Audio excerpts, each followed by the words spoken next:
Alexander Whitmore thought he knew everything about power until he found his father, the man who built a billion-dollar empire with iron fists, sobbing like a broken child in the arms of a woman he'd never truly seen. Welcome back, beautiful souls. Hit subscribe and tell me where you're watching from, because tomorrow's story will blow your mind and you won't want to miss it. Tonight, a billionaire discovers his father weeping in their maid's arms. Then she reveals a family secret that shatters everything he thought he knew about love, blood, and belonging. Let's continue. The 62nd floor of the Whitmore Tower gleamed with the cold precision of success. Floor-to-ceiling windows revealed Manhattan sprawling below like a conquered territory. But Alexander Whitmore's attention remained fixed on the merger documents spread across his black granite desk. Numbers that would make most people dizzy, acquisition costs in the hundreds of millions, were simply another Tuesday morning for the 34-year-old billionaire. His phone buzzed for the third time in 10 minutes. The same number. The family estate. Alexander's jaw tightened as he declined the call again. Whatever crisis the staff thought required his immediate attention could wait. It always could. That's what money was for. To insulate yourself from other people's problems, even family problems. The leather chair creaked as he leaned back, his steel-gray eyes scanning the city that had shaped him into the man his father wanted. Ruthless, focused, untouchable. Every decision filtered through a simple question: does this increase power or diminish it? Emotions were weaknesses. Attachments were liabilities. Love was a luxury he couldn't afford, not when maintaining the Whitmore legacy demanded everything. His assistant's voice crackled through the intercom. "Mr. Whitmore, your father's estate has called again. They say it's urgent. Tell them I'm in meetings all day." He didn't look up from his papers. Whatever it is, they can handle it. But even as he said the words, something uncomfortable twisted in his chest. When had he last spoken to his father? Months. The old man had built this empire from nothing, climbed from poverty to become one of America's most feared businessmen. Yet, somewhere along the way, they'd become strangers sharing only a name and a fortune. Comment below. What do you think shapes someone into becoming so emotionally distant from family? Share your thoughts. 50 miles away, in the sprawling Whitmore estate, nestled among the rolling hills of Westchester County, Grace Williams moved through the marble hallways with quiet efficiency. Her dark hands carried a silver tray bearing the morning medications that kept Richard Whitmore, Sr. functional, though she wondered sometimes if the pills were just another way for the 70-year-old patriarch to avoid confronting the emptiness that money couldn't fill. The mansion whispered with the kind of loneliness that only vast wealth could afford. 37 rooms, most of them unused. Priceless art watched over corridors where no laughter echoed. Staff moved like ghosts, well paid to be invisible, to anticipate needs without acknowledgement. Grace had learned this dance over the past 3 years. At 31, she possessed the kind of quiet strength that came from surviving in spaces where her presence was both essential and unwelcome. The other staff treated her with polite distance. She was too educated, too confident, too comfortable in her own skin for their taste.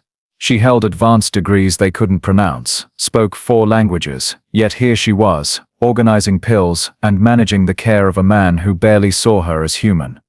But Grace had her reasons for being here, reasons that went deeper than the generous salary that helped pay for her mother's medical bills, reasons that kept her patient when the old man's casual racism surfaced, when his son's friends made comments that cut like paper cuts, small, frequent, designed to remind her of her place. She knocked gently on the master bedroom door. "Mr. Whitmore, your morning medications." The silence stretched too long. Grace's heart quickened as she turned the handle and stepped inside.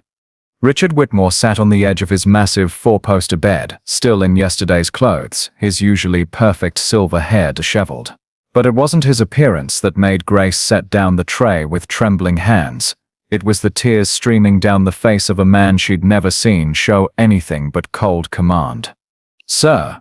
Her voice was soft, professional, but concern leaked through despite her training. He looked up at her with eyes that seemed to see her, really see her, for the first time in 3 years. The powerful man who had terrified senators and CEOs was gone, replaced by someone achingly fragile. "I can't," he whispered, his voice breaking. "I can't carry it anymore, Grace. I can't." Without thinking, without calculating the risk to her job or her carefully maintained boundaries, Grace sat beside him. When he collapsed against her shoulder, shaking with decades of suppressed pain, she wrapped her arms around him and let him break.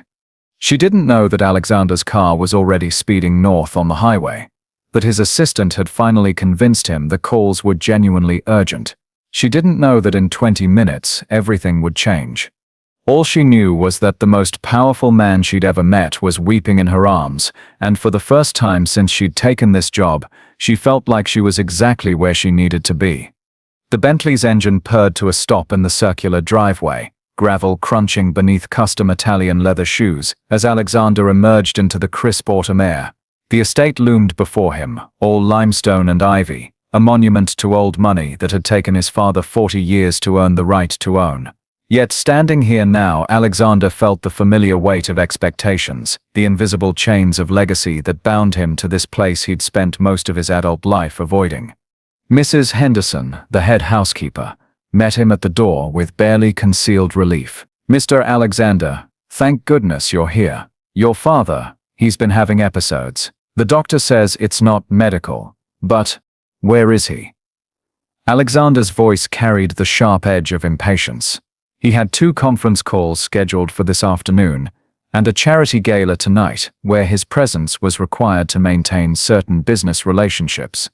"In his room, sir. But perhaps you should know, Miss Williams is—" Alexander was already taking the marble stairs 2 at a time, his mind running through contingencies. If his father was having some kind of breakdown, they'd need to manage it quietly. The business press was always hunting for signs of weakness in the Whitmore empire, and shareholders were easily spooked by questions of succession or leadership instability. The master bedroom door stood slightly ajar. Alexander pushed it open, his mouth already forming words about medical evaluations and private facilities, when the scene before him stopped him cold. His father, the man who had never shown weakness, never bent, never broken, was curled against Grace Williams like a child seeking comfort from a mother. Richard Whitmore, Sir Dot, said shoulders shook with silent sobs while Grace's dark hands moved in slow, soothing circles across his back. Her voice, barely above a whisper, carried the kind of tenderness Alexander had never heard directed toward anyone in his family. "Shh," Grace murmured, her voice a melody of patience and care. "You're not alone. You don't have to carry it all by yourself." Alexander felt as if he'd walked into an alternate universe. This was not his father, the man who'd taught him that emotions were weapons other people used against you, that vulnerability was the fastest path to defeat. This broken figure bore no resemblance to the titan who'd built a business empire through sheer force of will and strategic ruthlessness. But it was Grace who truly stunned him. Gone was the deferential servant who'd brought him coffee during his rare visits home. This woman possessed a quiet authority, a natural grace that seemed to transform the very air around her. She held his father not with the practiced motions of hired help, but with genuine compassion that radiated from her very core. What the hell is going on here? The words tore from Alexander's throat before he could stop them. Both figures on the bed turned toward him, his father's face immediately shuttering back into familiar coldness, while Grace's eyes met his with unflinching directness that sent an unexpected shock through his system. "Alexander." His father's voice cracked slightly on the name before hardening into its usual authoritative tone. "I didn't. Mrs. Henderson shouldn't have bothered you." "Bothered me?" Alexander stepped into the room, his gaze shifting between them with growing suspicion. "I find my father in a state of emotional distress, and you think it's not worth my attention." Grace rose smoothly from the bed, her movements carrying natural dignity that somehow made Alexander feel small despite his commanding presence. "Your father has been under considerable stress, Mr. Whitmore. Sometimes the weight of carrying so much responsibility—" "I wasn't asking you." The words came out harsher than he intended, but Alexander felt off balance, threatened by something he couldn't name. "How long has this been going on? These episodes?" His father stood slowly, age showing in the careful way he balanced himself. There are no episodes. I had a moment of weakness. It won't happen again. But Alexander was studying Grace with the same intensity he brought to hostile business negotiations. Something about her unsettled him. The way she didn't shrink from his stare, the intelligence burning behind her dark eyes, the way she'd held his father like she genuinely cared rather than simply performed a duty. "Miss Williams," he said carefully, "perhaps you could give us some privacy to discuss family matters." Grace's chin lifted almost imperceptibly. "Of course, Mr. Whitmore, your father's lunch will be ready in an hour." She gathered the medication tray with efficient movements. But as she passed Alexander, she paused. "He's stronger than you think, but he's also more fragile than he lets on." The observation hit like a perfectly aimed arrow. Alexander watched her leave, noting the straight line of her spine, the unhurried confidence in her step. She moved like someone accustomed to being underestimated, comfortable with her own power, even in spaces designed to diminish her. When the door closed, father and son faced each other across a chasm of unspoken years. "She's been with us 3 years," Richard said quietly, anticipating his son's questions. "Best caregiver we've ever had. Understands things others don't." Understands what things? Alexander's businessman instincts screamed warnings. "What exactly is your relationship with the help, father?" The older man's face darkened. "Careful, son. You're treading on dangerous ground." But Alexander had seen something in that intimate tableau that shook him to his core. His father receiving comfort, showing vulnerability, being human in ways that Alexander had never been allowed to witness or experience himself. The sight had cracked something open in his chest, releasing emotions he'd spent decades learning to suppress. "What secrets do you think families keep from each other? Drop a comment about the masks we wear, even with those closest to us." As Alexander stared at his father, one question burned through his mind. Who was Grace Williams, really? And why did watching her hold his father feel like discovering a missing piece of himself he'd never known was lost?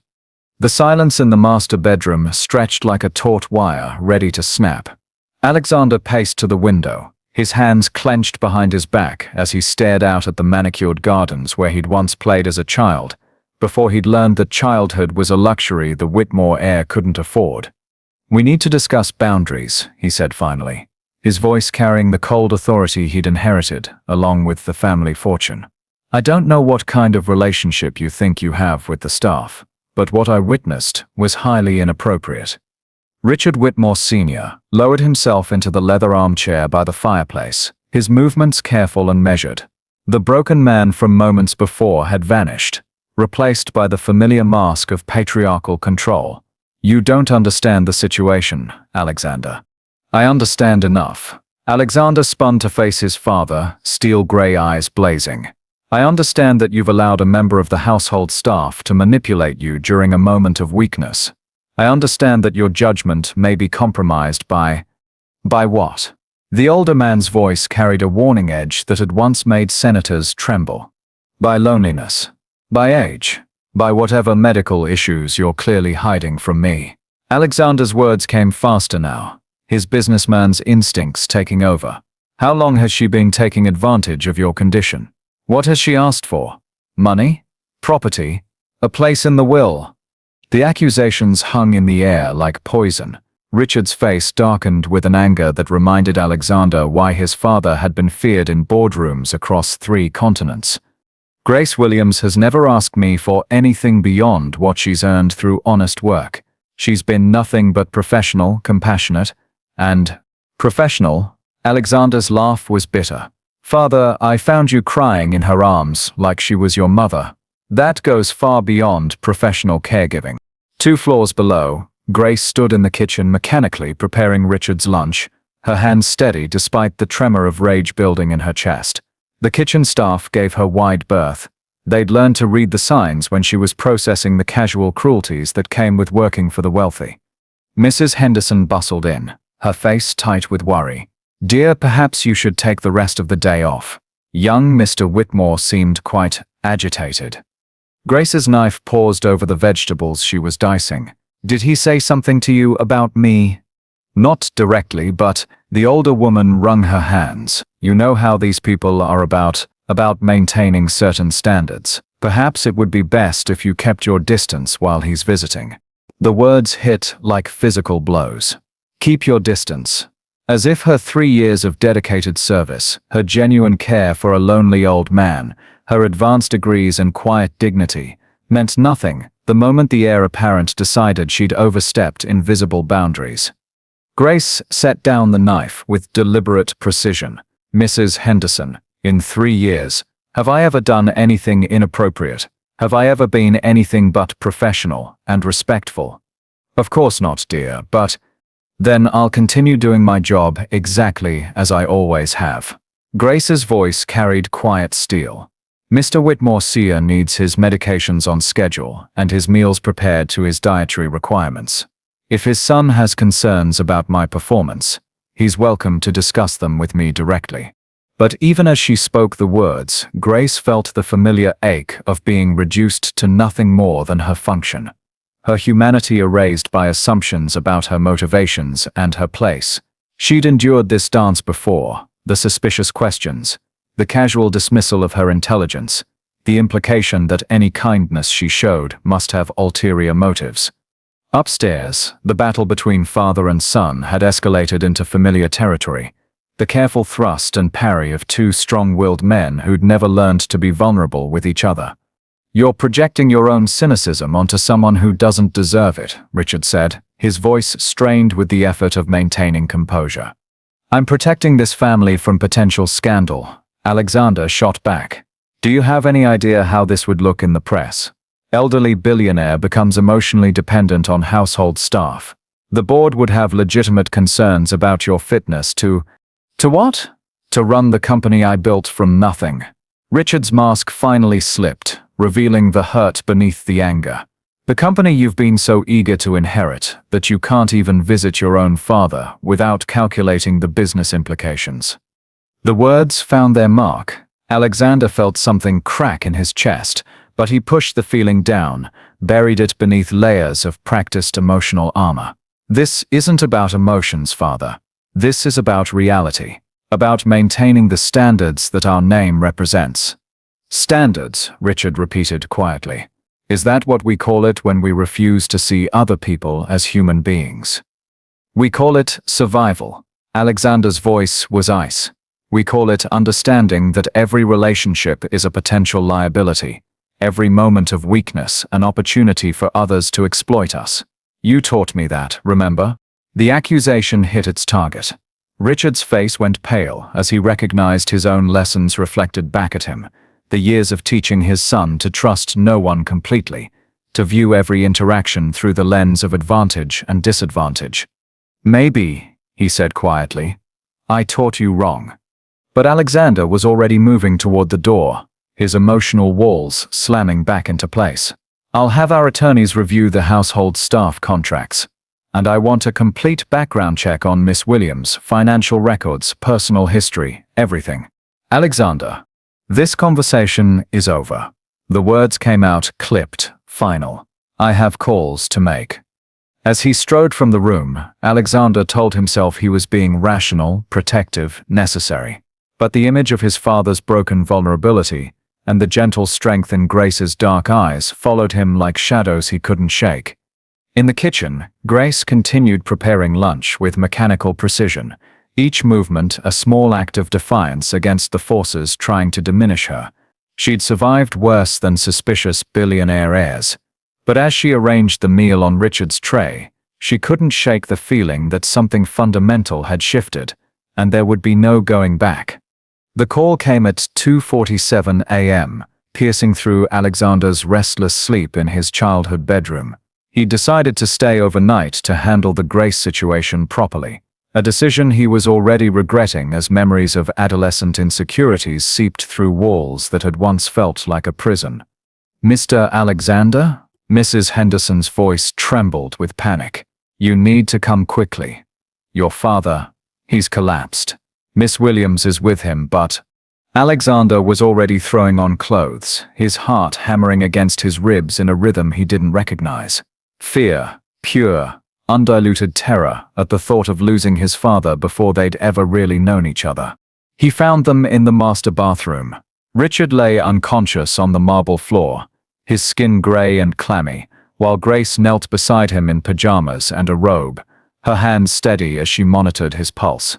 She'd positioned him carefully in the recovery position, a pillow from the bed cushioning his head. What happened? Alexander dropped to his knees on the opposite side of his father's still form. I heard a crash around 2:30. Found him like this. Grace's voice was steady, professional, but Alexander caught the underlying current of genuine fear. His pulse is weak but regular. Breathing is shallow. I've called 911, but the storm, as if summoned by her words, thunder crashed overhead, and rain lashed against the windows with supernatural fury. Alexander's phone buzzed with a text from his driver. Roads flooded. EMTs can't get through until morning. Sorry, boss. Damn it. Alexander stared at his father's pale face, feeling helpless in a way that money and power couldn't fix. What do we do? Grace was already moving, her training taking over. Help me get him to the bed. We need to keep him warm and monitor his vital signs. There's a blood pressure cuff in his nightstand, and I have a basic medical kit in my room. You have medical training? The question came out sharper than Alexander intended, suspicion warring with desperation. Grace's dark eyes met his across their shared burden. Pre-med at Columbia before I switched to education. Sometimes life teaches you skills you never expected to need. Columbia. The revelation hit Alexander like cold water. Columbia meant intelligence, meant ambition, meant someone who could have chosen any path but had somehow ended up caring for his father in the middle of the night. They worked together in tense silence, Alexander following Grace's calm instructions as they transferred Richard to the bed. She moved with quiet efficiency, checking his pulse, taking his blood pressure, adjusting pillows to keep his airways clear. Every action spoke of genuine medical knowledge, not the basic first aid he'd assumed. His blood pressure is low but not dangerously so, she reported, her fingers gentle on Richard's wrist. Pulse is steadying. I think he fainted, probably dehydration combined with his new medication adjustment. Alexander found himself studying her profile in the lamplight. Gone was the deferential servant. This woman possessed the kind of competence that came from real education and experience. The way she handled the medical equipment, the professional assessment in her voice, it painted a picture completely at odds with his assumptions. Why? The word escaped before he could stop it. Why, what? Grace continued her careful monitoring, but Alexander caught the slight tension in her shoulders. Why are you here? If you have a degree from Columbia, if you have medical training, why are you working as a caregiver in my father's house? Grace's hands stilled for a moment. Maybe that's a conversation for when your father isn't unconscious between us. The rebuke was gentle but firm, and Alexander felt heat rise in his cheeks. She was right. His timing was terrible. His priorities scrambled by proximity to someone who challenged every assumption he'd made about her. They settled into an uncomfortable vigil, taking turns monitoring Richard's vital signs. Alexander found himself stealing glances at Grace as she worked, the way her brow furrowed in concentration, the gentle efficiency of her movements, the quiet strength that seemed to radiate from her very core. Around 4 a.m., Richard stirred, his eyes fluttering open with confusion. Easy, Grace murmured, her voice soft with relief. You're okay. You fainted, but your vital signs are stable. Grace? Richard's voice was barely a whisper, but his eyes sought her face with an intensity that made Alexander's chest tighten. You stayed. Of course I stayed. Her smile was radiant, transforming her entire face. Where else would I be? Alexander watched this exchange with growing bewilderment. The connection between them was undeniable. Not romantic, he was beginning to realize, but something deeper, something that spoke of shared understanding, of bonds forged through more than employer and employee relationships. Sir, Grace continued gently, your son has been here all night. He was very worried. Richard's gaze shifted to Alexander, and for a moment, the mask slipped again. Where else would I be? Alexander found himself echoing Grace's words, surprised by his own sincerity. As dawn broke through the storm clouds, the three of them remained in the master bedroom, connected by the strange intimacy of shared crisis. Alexander had expected to feel trapped, forced into proximity with people he didn't understand. Instead, he felt something he couldn't name, a sense of belonging that had nothing to do with money or power or social position. Grace rose to make coffee, moving through the room with unconscious grace. As she passed Alexander's chair, she paused. "Thank you," she said quietly, "for staying, for helping." It meant something to him. Their eyes met and held for a moment longer than necessary. Alexander felt something shift inside his chest, a crack in the armor he'd spent decades building. This woman, who had every reason to resent his suspicions and accusations, was thanking him for doing what any son should do. "Thank you," he replied, his voice rough with emotions he couldn't name. "For taking care of him when I wasn't." The admission hung between them like a bridge neither had expected to build. If this story is touching your heart the way it's touching mine, please hit that like button. It literally takes 1 second, but means the world to creators like me, who pour our souls into bringing you these emotional journeys. And if you're not subscribed yet, what are you waiting for? You're already here, already invested in this family's story. Don't let YouTube's algorithm decide whether you see tomorrow's life-changing tale. Hit subscribe now. Your future self will thank you when you're binge-watching these stories at 2 a.m. By mid-morning, the storm had passed, leaving the estate grounds sparkling with residual raindrops that caught the sunlight like scattered diamonds. Richard was resting comfortably, his color improved and vital signs stable, but the doctor had recommended bed rest and observation for the next 24 hours. Alexander found himself lingering in the kitchen, ostensibly reviewing emails but actually watching Grace prepare his father's specialized meal with the same methodical care she'd shown during the medical crisis. Each movement spoke of competence earned through experience, not just training. "Columbia," he said finally, breaking the comfortable silence that had settled between them since dawn. "Pre-med, you said." Grace's hands didn't pause in their work, but he caught the slight tightening around her eyes. "Full scholarship. Academic merit, not need-based, though." She smiled wryly. "Let's just say I appreciated not having to choose between medical school debt and my mother's care." "Your mother?" "Early onset Alzheimer's. Diagnosed when I was 22, just finishing my bachelor's degree." Grace's voice remained steady, but Alexander heard the underlying current of old pain. The progression was rapid. She needed full-time care by the time I was supposed to start medical school. Alexander set down his phone, giving her his full attention for perhaps the first time since they'd met. "So you gave up medicine to care for her?" "I gave up one dream to honor another." Grace measured medications into a pill organizer with precise movements. "My mother spent her life as a teacher, believing education could change everything. She saved every penny to make sure I could go to college, to become something more than what the world expected from a girl like me." The phrase hung heavy with implication. Alexander thought about his own privileged path: prep school, Harvard, an inheritance that guaranteed his success regardless of his efforts. Where is she now? "She passed 2 years ago." Grace's voice softened, peaceful in her sleep. "By then I'd been caring for her for almost 8 years. I'd gotten good at managing medical needs, at being patient with confusion and fear. When the agency contacted me about your father, you saw an opportunity to use those skills." Grace turned to face him fully, and Alexander was struck by the quiet dignity in her posture. "I saw an opportunity to care for someone who needed it while earning enough to pay off my mother's medical debts, and maybe, eventually, return to my own plans." Medical school?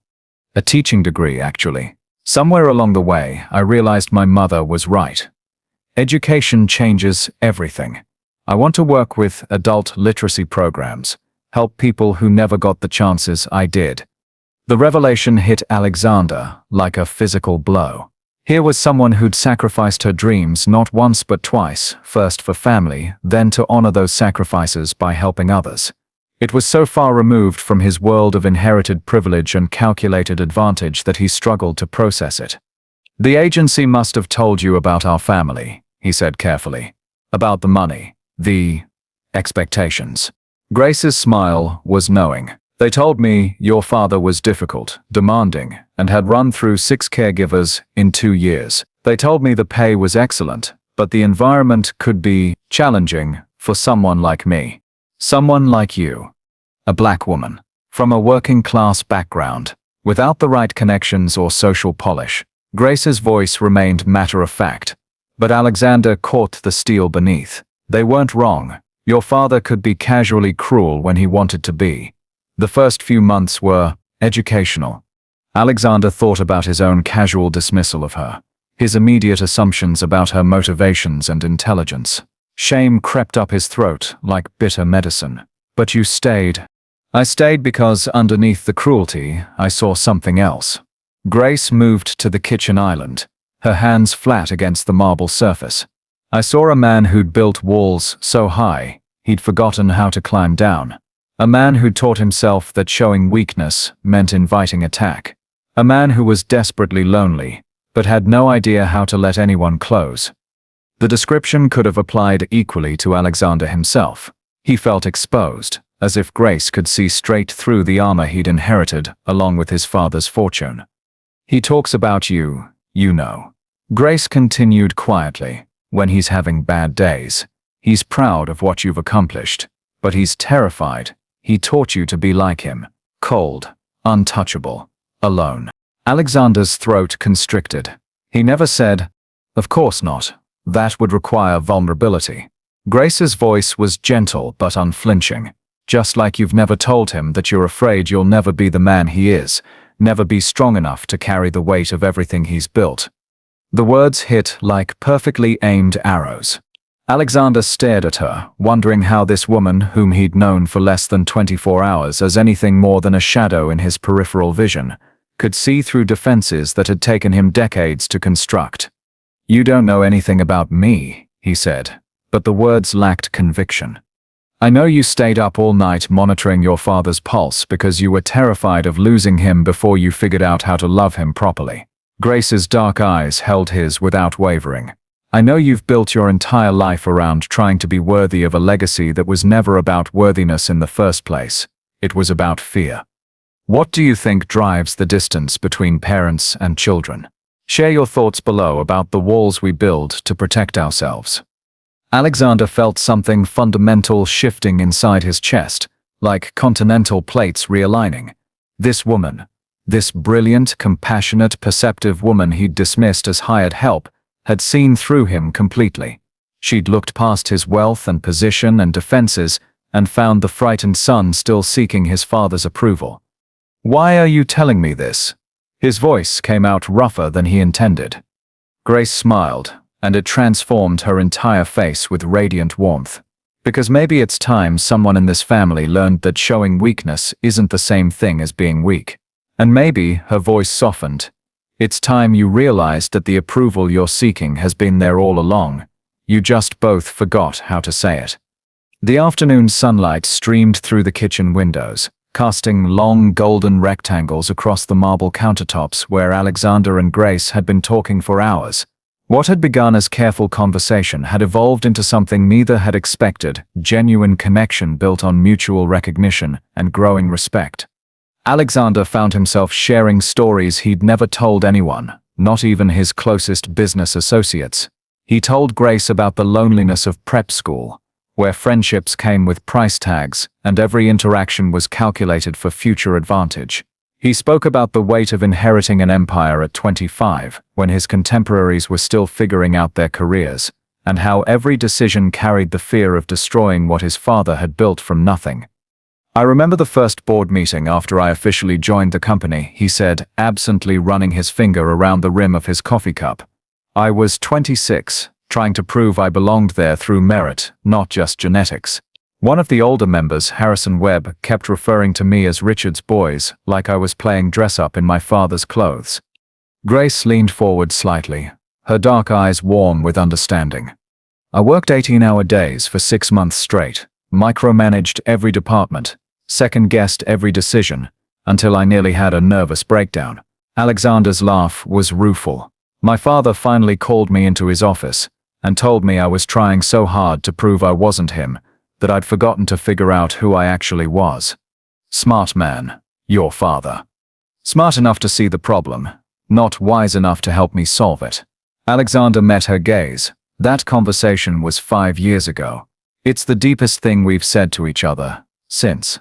Grace was quiet for a moment, processing not just his words but the vulnerability it had taken to share them. You know, when I was caring for my mother, there was a period where she forgot who I was completely. For almost a year, I was just this woman who showed up every day to help her.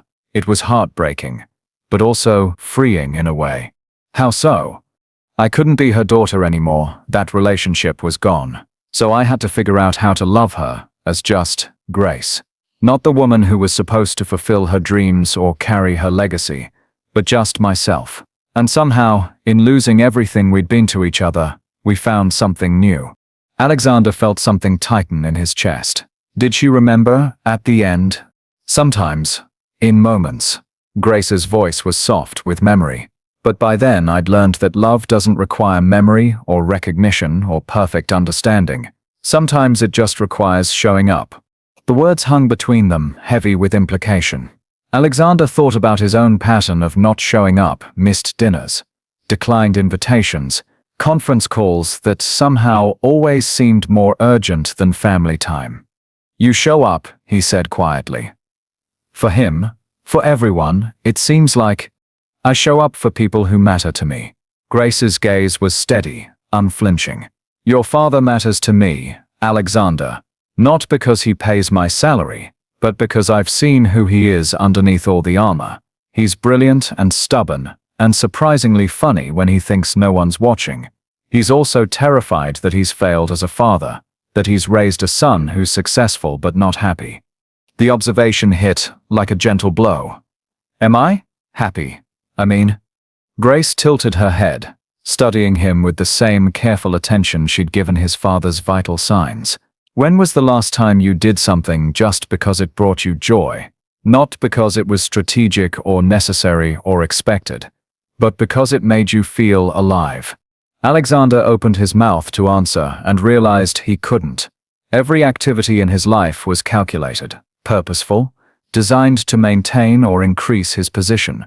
Even his charitable giving was as much about tax benefits and social positioning as genuine altruism. I used to paint, he said suddenly, surprising himself with the admission. In college, before I transferred to business school, terrible abstract stuff that made no sense to anyone, including me. But I'd lose hours at a time, completely absorbed. Why did you stop? My father saw one of my pieces during a campus visit. He didn't say it was bad, just impractical. A luxury I couldn't afford if I was serious about the business. Alexander's voice was matter-of-fact, but Grace caught the old hurt underneath. He was right, of course. I needed to focus. Was he? Grace's question was gentle but challenging. Or was he afraid that if you had something that fulfilled you outside of his world, you might not need his approval as much? The insight was like a key turning in a lock Alexander hadn't known existed.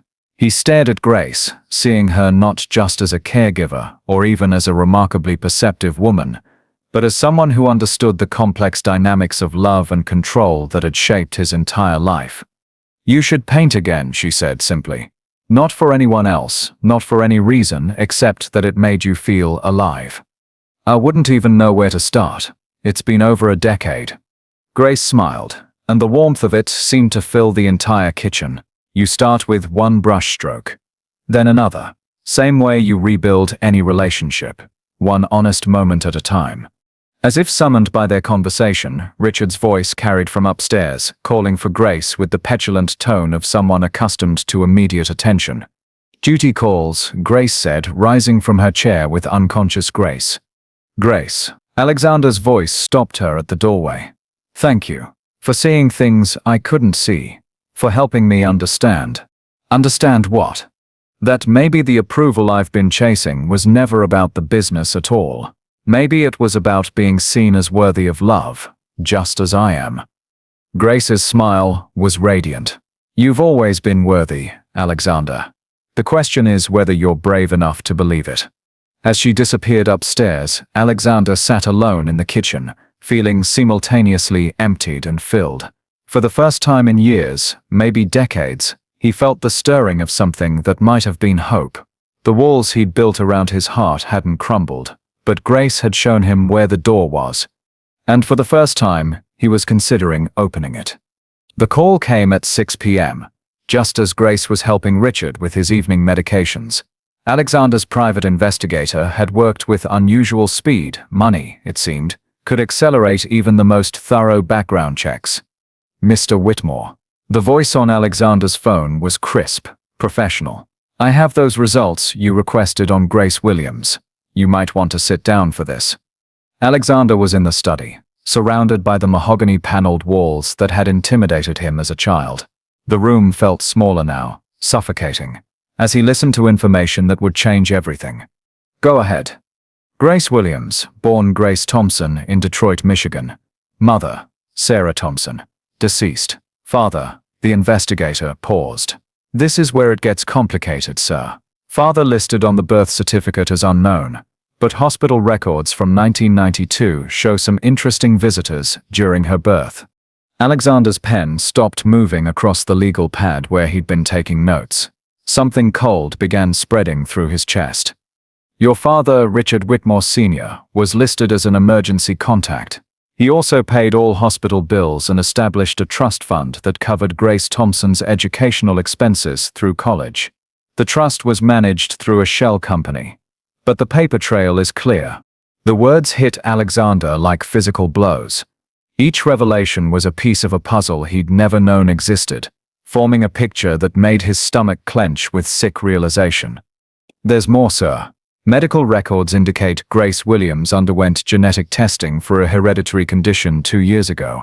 The results list a partial family medical history that matches your father's documented health issues exactly. Alexander's hand began to shake. Are you saying? I'm saying Grace Williams is your half-sister, Mr. Whitmore. Your father has been supporting her financially her entire life, though it appears she may not have known the full extent of the relationship until recently. The phone slipped from Alexander's numb fingers, clattering onto the Persian rug. Everything he'd felt over the past 24 hours, the growing attraction, the emotional connection, the sense of finding someone who truly understood him, suddenly felt sickening, wrong, impossible. Grace, his sister, the woman he'd been drawn to, whose intelligence and compassion had cracked open something in his heart he'd thought permanently sealed. She was family. She was blood. She was everything he'd been denied growing up. His father's attention, his care, his genuine affection, given to someone else. Upstairs, Grace was settling Richard into bed when she heard the crash. Alexander's voice, raw with anguish, carried through the mansion's halls. How could you? How could you lie to me my entire life? She found them in the study, Richard backed against his desk, looking older and more fragile than she'd ever seen him, while Alexander loomed over him with fury that seemed barely contained. Alexander, please, Richard's voice was pleading. Don't. Alexander's word came out like a whip crack. Don't you dare ask me to understand this. Don't you dare try to justify keeping my sister from me for 34 years. Grace felt the blood drain from her face. The genetic testing. The medical questions she'd been asking. Someone had connected the dots she'd been afraid to connect herself. You know, she said quietly from the doorway. Alexander spun toward her, his face a mask of betrayal and pain, so raw it took her breath away. I know that my father has been playing house with his secret daughter while treating his actual son like a business transaction. I know that every moment of connection I felt with you was built on a lie. Alexander, were you ever going to tell me? His voice cracked on the question. Were you ever going to say, oh, by the way, I'm your half-sister, the child your father actually wanted? The accusation hit like a slap. Grace stepped fully into the room, her own composure beginning to fracture. You think I wanted this? You think I chose to be the dirty secret he kept hidden away? You've been here 3 years. Alexander shot back, living in his house, caring for him, being the daughter I never got to be. Being the daughter he could love without destroying his reputation. Grace's voice rose for the first time since he'd known her, all her careful control finally snapping. Do you think it was easy growing up wondering why my father never came to my school plays or graduation? Do you think it didn't hurt to watch you from a distance, knowing you got his name and his legacy while I got monthly checks and shame? Richard sank into his chair, looking every one of his 70 years. Grace, please. No. Her voice was steel. You both want the truth. Here it is. I figured out who I was when I was 16. I found letters he'd written to my mother, promising to take care of us but never to acknowledge me publicly. I spent my entire adult life trying to decide if I hated him or pitied him more. Alexander stared at her, seeing not the composed caregiver, or the wise woman who'd helped him understand himself, but a stranger, a sister, whose existence had been deliberately hidden from him. I took this job, Grace continued, her voice breaking, because I wanted to understand the man who could love me enough to pay for my education, but not enough to claim me. I wanted to see if he was worth forgiving. She looked between father and son, her dark eyes bright with unshed tears. What I found was two men so afraid of being vulnerable that they'd rather live alone than risk being hurt. Grace, Alexander started, but she cut him off. I found a brother who spent his whole life trying to earn love he already had, and a father who spent 30 years regretting choices he was too proud to admit were wrong. Her voice was barely above a whisper now. I thought maybe, finally, we could be a real family. But looking at your faces right now, I see that's impossible. You're both too damaged to let anyone really love you. The words hung in the air like a death sentence. Alexander felt everything he'd begun to hope for crumbling around him, not just his connection with Grace, but the possibility of healing with his father, of becoming someone worthy of authentic love. Get out. The words tore from his throat. Both of you, just get out. Grace straightened her spine, dignity intact, even in devastation. I'll pack my things tonight. As she walked toward the door, Alexander called after her, his voice hollow. Did you ever see me as anything other than another broken Whitmore to fix? Grace paused without turning around. I saw you as the brother I'd always dreamed of having. But you're right. Dreams don't survive reality. The sound of her footsteps fading down the hall was the loneliest sound Alexander had ever heard. I can see some of you crying in the comments already, and honestly, so am I. If this story is making you feel something real, if Grace and Alexander's pain is hitting you in the chest the way it's hitting me, then please, and I mean please, smash that like button. These stories take days to research and craft, and that little thumbs up tells me you want more heart-wrenching, soul-healing content. And listen, if you're still not subscribed after watching me pour my heart out for the last 45 minutes, I don't know what to tell you. We're family here. Subscribe and let's heal together. 3 days passed in the kind of silence that only existed in houses where words had done too much damage to repair. Alexander moved through the mansion like a ghost, avoiding the kitchen where he could still smell traces of Grace's coffee, the sitting room where they'd talked for hours, the master bedroom where he'd watched her care for their father with such tenderness. Their father, the phrase still felt like swallowing glass. Grace had packed efficiently, professionally, leaving no trace of her 3-year residence except for a single item on Richard Sr.'s nightstand, a framed photo of a young black woman in a graduation cap and gown, arms around an elderly white woman whose eyes already showed the cloudiness of early dementia. Grace's mother, Alexander had stared at it for a long time, seeing in the older woman's face the same quiet strength that Grace carried, the same dignity that no amount of hardship could diminish.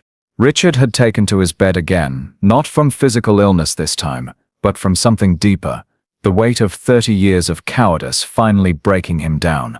He refused to eat, barely spoke, just stared out the window with the hollow expression of a man who'd realized too late that his choices had cost him everything that mattered. Alexander found himself in his childhood bedroom at 2 a.m., unable to sleep, staring at a blank canvas he'd impulsively purchased from an art supply store in the village. The brushes lay untouched beside it, still wrapped in plastic, mocking him with their potential. You should paint again. Grace's voice echoed in his memory. Not for anyone else, not for any reason, except that it made you feel alive. But how could he create anything when everything inside him felt dead? His phone buzzed with yet another call from his assistant, another board meeting he was missing, another merger that needed his attention. Alexander let it ring. The business world that had once defined his entire existence now felt as distant and meaningless as a half-remembered dream. He thought about Grace's words. "I saw you as the brother I'd always dreamed of having." The pain in her voice had been genuine, raw, impossible to fake. She hadn't known him when she took the job. She'd come seeking understanding of their father, not manipulation of the son. Every moment of connection they'd shared had been real, until the truth had poisoned it all. But was the truth really poison? Or was it his reaction to the truth that had destroyed everything? Alexander closed his eyes, forcing himself to remember not just the shock and betrayal, but everything that had come before.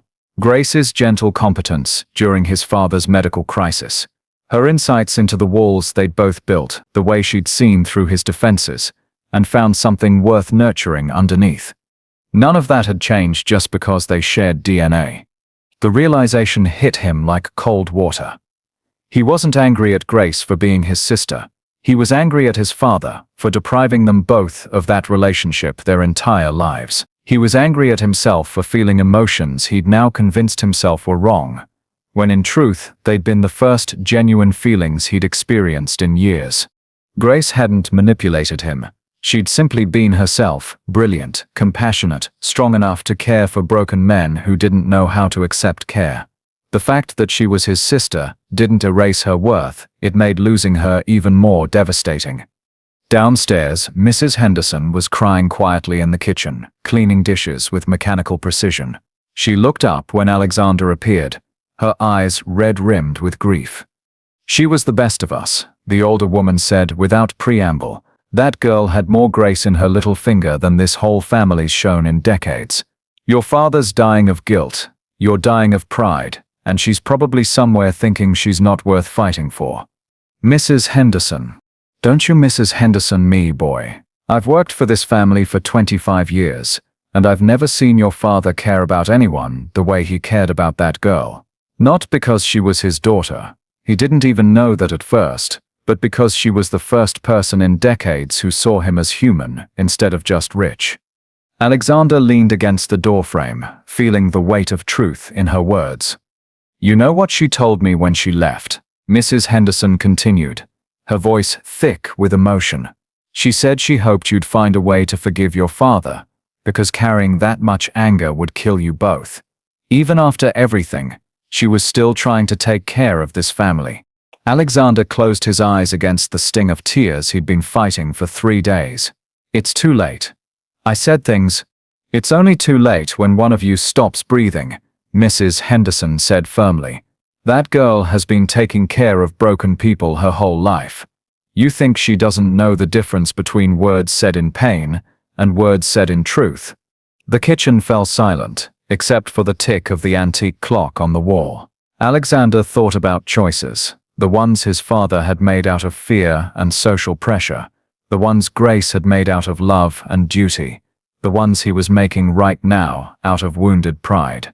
He thought about the canvas upstairs, waiting for him to be brave enough to put something real on it, about the brother-sister relationship he'd never known he wanted until it was offered, and then snatched away by his own inability to separate love from romantic attachment. About the father who was withering away from regret while Alexander nursed his own anger like a toxic pet. "You start with one brushstroke," Grace had said about painting. "Then another. Same way you rebuild any relationship. One honest moment at a time." Alexander pulled out his phone and scrolled to Grace's number. His thumb hovered over the call button for a long moment, heart hammering against his ribs. This could go wrong in so many ways. She might not answer. She might hang up. She might tell him that some things once broken couldn't be fixed. But Mrs. Henderson was right. It was only too late when someone stopped breathing. And Alexander was tired of living like he was already dead. He pressed call. The phone rang once, twice. On the third ring, Grace's voice came through, cautious but not hostile. "Hello, Alexander."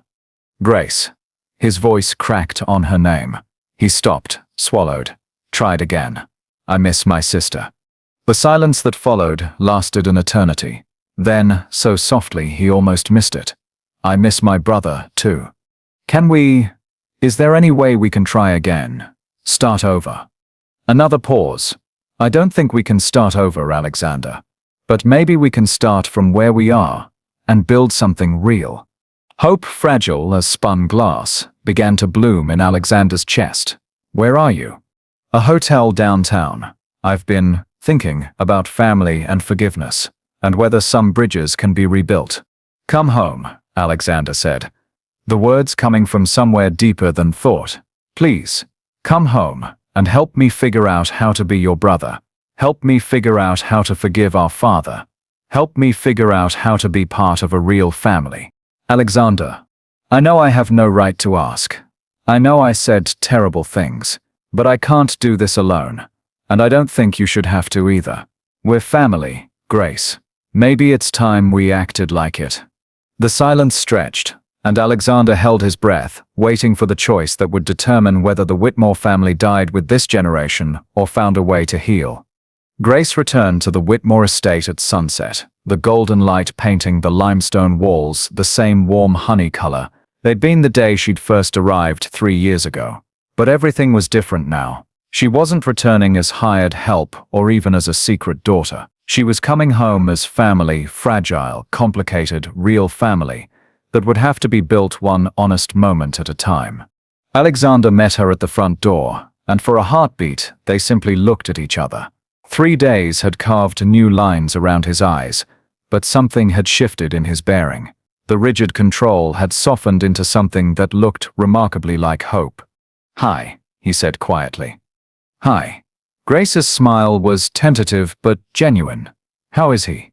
"Dying of guilt, according to Mrs. Henderson. He hasn't eaten since you left." Alexander stepped aside to let her in, and Grace caught the subtle change in his posture. No longer the commanding air, but a man who'd learned the difference between authority and strength. They found Richard in the sunroom, staring out at the gardens with hollow eyes. He looked older than his 70 years, diminished by the weight of secrets finally exposed. When he saw Grace, his face crumpled with relief and regret. "Grace." His voice was barely a whisper. "I thought you were gone for good." "I thought so too." Grace sat in the chair beside him, her movements careful, deliberate. "But then I realized that running away would just be another kind of hiding. And I'm tired of hiding."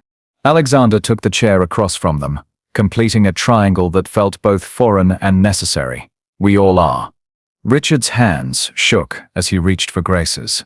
"I need you to know, I never meant for it to happen this way. When your mother told me she was pregnant, I was terrified. Not of you, but of what acknowledging you would mean. The scandal, the business implications, the fact that I was black," Grace said gently, not accusingly, just stating truth that needed air. Richard's face twisted with shame. "Yes, God help me, yes. I was a coward, and you paid the price for my cowardice your entire life." "We all paid the price," Alexander said quietly. "I grew up thinking I was an only child, that earning your approval was a zero-sum game. Grace grew up thinking she wasn't worth claiming publicly. You grew up thinking love was a luxury you couldn't afford."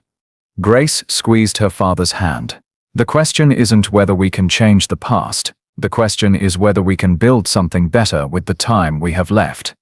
Richard looked between his children, the son he'd raised with cold efficiency, and the daughter he'd loved from a distance, and something broke open in his chest.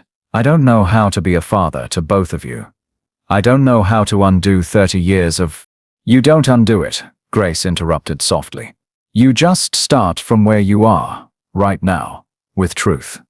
Alexander felt something shift inside him, like tectonic plates finally settling into their proper alignment. "Dad," he said, the word feeling foreign on his tongue. "I need you to know that I don't want the business to be the only thing connecting us anymore. I want to know who you are when you're not being Richard Whitmore Sear, corporate titan. I want to know the man who fell in love with Grace's mother, who writes checks to literacy programs, who weeps when he thinks no one's watching." Richard's composure finally shattered completely. I don't know if that man still exists. He does, Grace said with quiet certainty. I've been taking care of him for 3 years.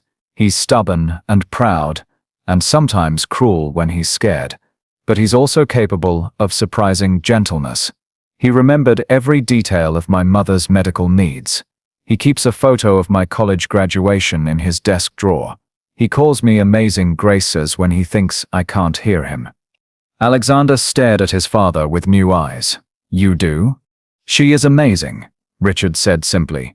Brilliant, compassionate, stronger than both of us combined. I've been proud of her every day of her life, and ashamed of myself for the same amount of time. The words hung in the air like a benediction. Grace felt tears she'd been holding back for days finally spill over. I forgive you, Dad. For the hiding, for the secrets, for being too afraid to claim me. I forgive you because holding on to that anger was killing all of us.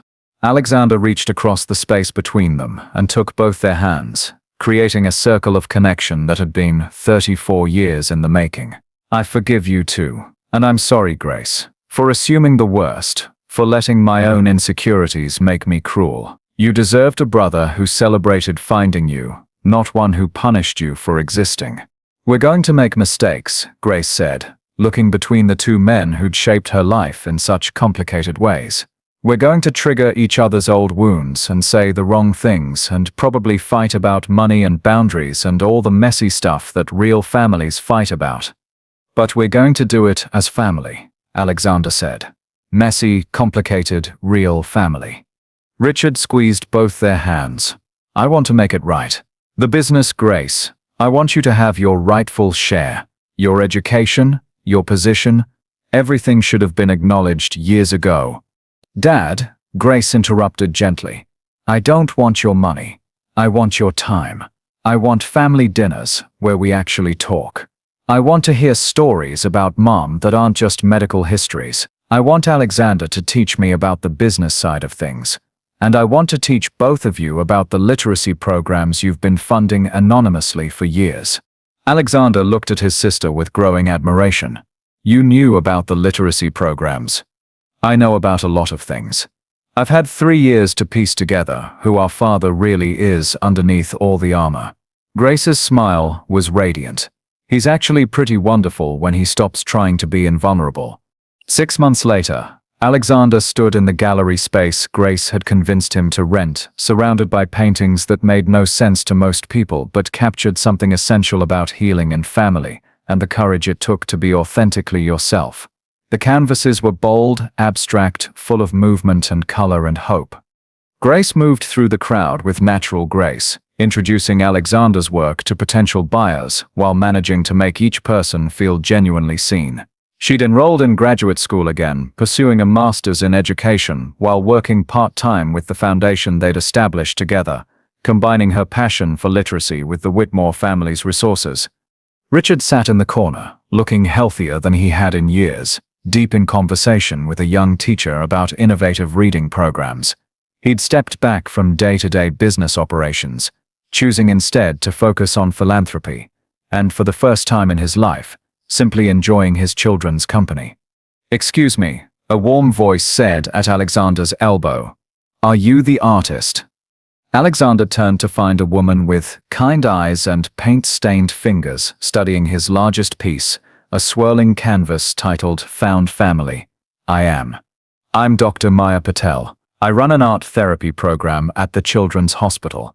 Her smile was infectious. This piece, it speaks to something I see in my work every day. The way healing isn't linear, how it requires both solitude and connection. As they talked about art and healing and the way creativity could rebuild what trauma had broken, Alexander felt something he hadn't experienced since Grace had come back into his life, the stirring of romantic possibility. Not the calculated attraction of his previous relationships, but something organic and real. What do you think makes the difference between surface-level connections and relationships that truly transform us? Share your thoughts in the comments. I'd love to hear about the people who've helped you become who you are. Later, as the gallery emptied and Maya had left with plans for coffee the next day, the three Whitmores stood together, looking at Alexander's art. The paintings told their story, broken pieces finding their way back together, sharp edges softened by understanding, light breaking through decades of carefully constructed darkness. "I'm proud of you," Richard said quietly to both his children. "Not for what you've achieved, but for who you've become. For the courage it took to forgive. For choosing love when every instinct told you to choose safety." Grace leaned against Alexander's shoulder, and he wrapped his arm around her in the easy affection that had replaced their initial awkwardness. "We're going to be okay," she said. "All of us." Alexander looked at his found family, his wise, strong sister, his father who'd finally learned that vulnerability was strength, the possibility of new love with someone who understood that art came from healing, and felt something he'd never experienced before. Complete happiness, not the brittle satisfaction of achievement or the hollow victory of accumulating wealth, but the deep, sustaining joy that came from being fully known and choosing to love anyway.